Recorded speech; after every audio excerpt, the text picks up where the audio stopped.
like that, she said. Phew, said the BFG. Few and far between. They was in a nasty crouching mood today, was they not? I is sorry you was having such a whirligig time. No worse than you, Sophie said. Would they ever really hurt you? I isn't ever trusting them, the BFG said. How do they actually catch the humans they eat? Sophie asked. They is usually sticking an arm in through the bedroom window and snitching them from their beds, the BFG said. Like you did to me. Ah, but I isn't eating you, the BFG said. How else do they catch them? Sophie asked. Sometimes, the BFG said, they is swimming in from the sea like fishies, with only their heads showing above the water, and then out comes a big hairy hand and grabbles someone off the beach. Children as well? Often chidlers, the BFG said. Little chidlers who is building sandcastles on the beach.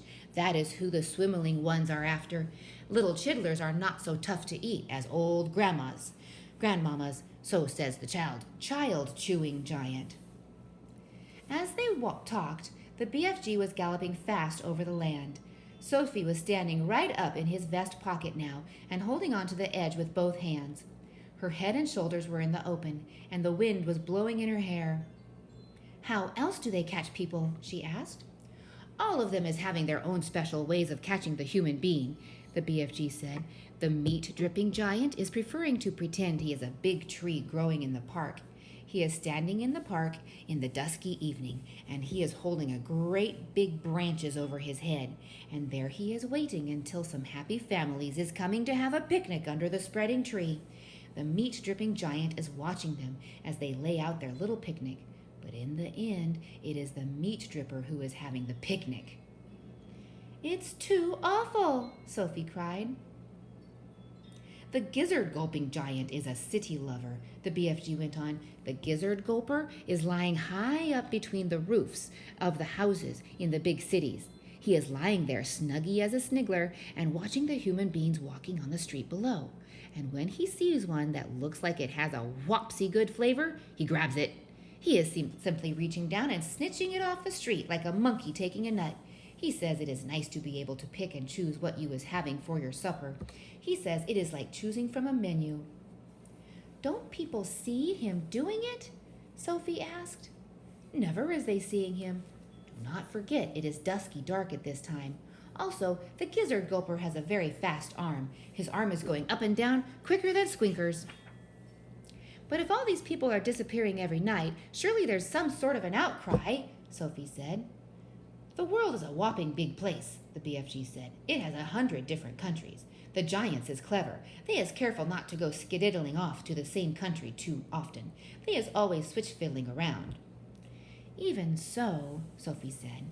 Do not forget, the BFG said, that human beings is disappearing everywhere all the time, even without the giants is guzzling them up. Human beings is killing each other much quicker than the giants is doing it. But they don't eat each other, Sophie said. Giants isn't eating each other either, the BFG said, nor is giants killing each other. Giants is not very lovely, but they is not killing each other. Nor is crocodilies killing other crocodilies, nor is pussycats killing pussycats. They kill mice, Sophie said. Ah, but they is not killing their own kind, the BFG said. Human beings is the only animal that is killing their own kind. Don't poisonous snakes kill each other? Sophie asked. She was searching desperately for another creature that behaved as badly as the human. Ooh. Even poisonous snakes is never killing each other, the BFG said, nor is the most fearsome creatures like tigers and rhinoceroses.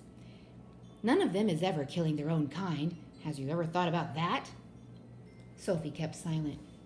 I is not understanding human beings at all, the BFG said. You is a human being, and you is saying it is grizzling and horrigust for giants to be eating human beings, right or left? Right, Sophie said, but human beings is squishing each other all the time, the BFG said. They is shooting guns and going up in aeroplanes to drop their bombs on each other's heads every week. Human beings is always killing other human beings. He was right. Of course he was right, and Sophie knew it. She was beginning to wonder whether humans were actually any better than giants. Even so, she said, defending her own race, I think it's rotten that those foul giants should go off every night to eat humans. Humans have never done them any harm. That is what the little piggy wig is saying every day, the BFG answered. He is saying, I has never done any harm to the human being, so why should he be eating me? Oh dear, Sophie said. The human beings is making rules to suit themselves, the BFGs went on, but the rules they is making do not suit the little piggy wiggies. Am I right or left? Right, Sophie said. Giants is also making rules. Their rules is not suiting the human beings. Everybody is making his own rules to suit himself. But you don't like it that those beastly giants are eating human beings every night, do you? Sophie asked. I do not, the BFG answered firmly. One right is not making two lefts. Is you quite cozy down there in my pocket? I'm fine, Sophie said. Then suddenly, once again, the BFG went into that magical top gear of his. He began hurtling forward with phenomenal leaps. His speed was unbelievable.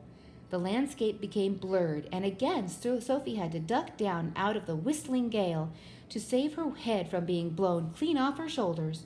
She crouched in the pocket and listened to the wind screaming past. It came knifing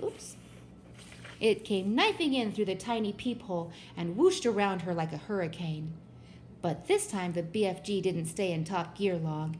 It seemed as though he had had some barrier to cross, a vast mountain perhaps, or an ocean, or a great desert. But having crossed it, he slowed down to his normal gallop, and Sophie was able to pop her head up and look out once more at the view.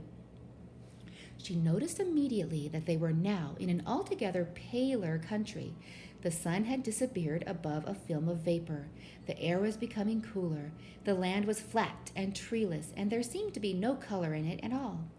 Every minute the mist became thicker, the air became colder still, and everything became paler and paler, until soon there was nothing but gray and white all around them.